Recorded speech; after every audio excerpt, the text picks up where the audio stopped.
doing my best. Good evening. I would like to start my speech with a personal story that happened to me a few years ago, or 2 years ago.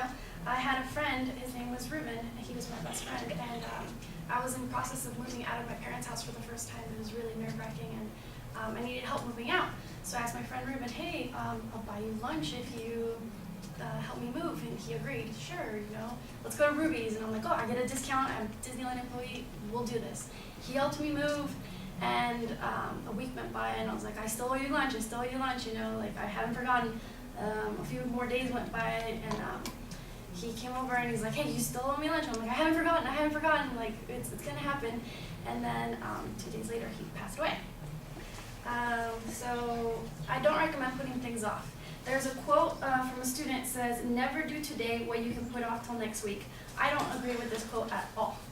From my personal experience with Ruben, I wish I would have taken him the day that he was that he helped me move out. We could have had lunch. I could have did my part because he helped me. I could have helped him. Some personal experiences that I can relate to is during spring break. Right before spring break, teacher was like, hey, we're going to do a speech, And I'm like, okay, I'm doing an improv speech, And then the last minute I was like, no, I don't want to do an improv speech. So I spent all spring break worrying about this speech, and I didn't even enjoy my spring break at all. Because every night I couldn't sleep. I was like, I have to do a speech. Every night I was thinking about it. Every morning I was thinking about it. I didn't go out. My friends invited me, like, hey, let's go out. And I was like, no, I have a speech to worry about. And the whole spring break I didn't enjoy it.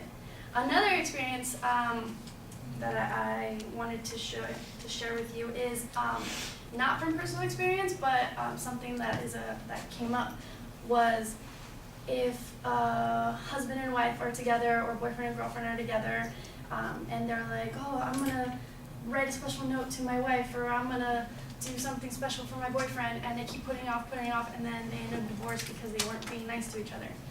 Don't put things off. Another one that came up was doing projects or thinking up of inventions. If you're thinking of an invention, or if you have an idea or something, write it down, patent it, do that idea, do your projects. Don't put it off to the last minute because say, oh, I was talking to my friend the other day and I told him about my invention, and that person does it and becomes a millionaire, and you're just stuck in the dust like, oh, that was my idea, but I put it off so long I didn't get it. In conclusion, I want to say that I do not agree with this quote at all. Don't put things off to the very last moment. Enjoy your life now. Get things over with. Tell people how much you care about them today, not tomorrow. Thank you.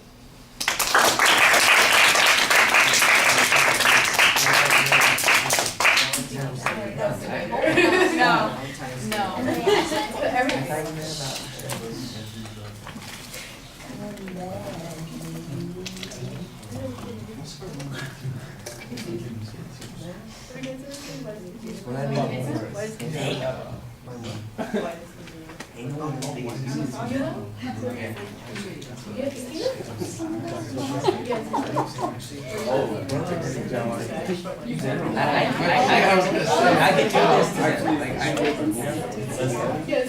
She was looking at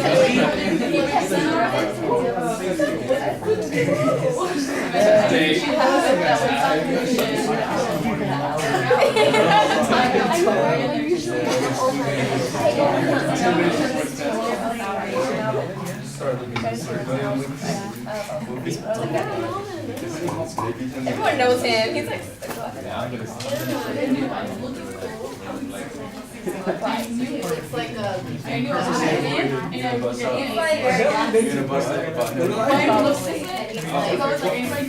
Everyone's like to go. Well, when you said yogi, he was like, gummy bears. That was Who said that? That was him.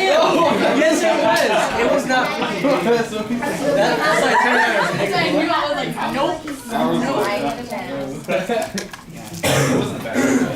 All right, Sharon, I'm sorry that you worried the whole week and it spoiled your time off, your spring break. I think that you start with the story instead of telling us that there's a story that you want to start with, and that would work a little bit better. I thought there was an excellent tie-in to your thesis statement, and we could tell immediately what your point of view on that was.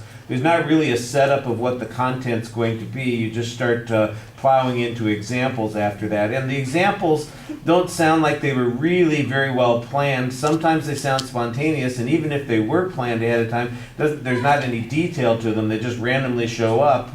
The husband and wife, you start talking about how things are going to be better, and you end up ignoring each other, and then you get divorced. And it's like, what? How did that happen? It just showed up, and the next thing I know, we're talking about inventors, and I think there are good examples on those points. But for example, is there something that you thought of that you wish you had actually made a point of really taking a patent on or keeping track of it? Because I can tell you, I've invented a whole bunch of stuff. I invented Craigslist back in 1983.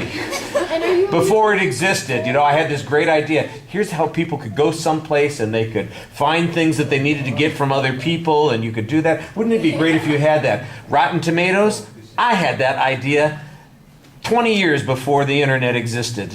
We had a mega site where you could get all the reviews together and you could have an average rating and that kind of stuff.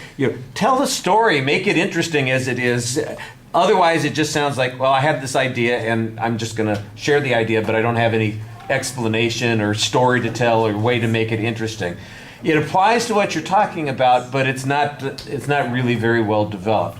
The delivery stuff, you've got good energy. That might even be a little bit of anxiety coming out, the energy. I'm not quite sure, but I like the fact that you are going and that you're pretty fluid while you're speaking. I think that works well. So that's a good way to channel your nervous energy if that's what you're doing. I think you did the right thing there. We got a few indicators with your gestures. That was fine. I think you look animated when you're speaking to us.